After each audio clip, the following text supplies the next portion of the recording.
Hello guys, in this video I'm going to show you how to show a hyperlink icon on the Notein application.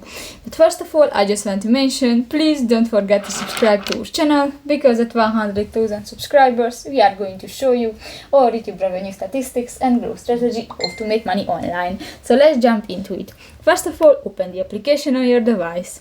So that's the home screen and you can find different buttons. New, just click to the settings icon at the upper right corner of the home screen.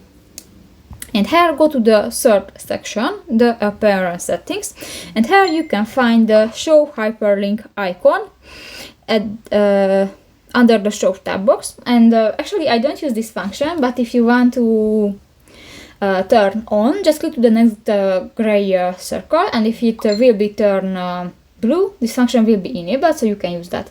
So that's pretty much it for this video, guys. See you in the next one. Bye bye.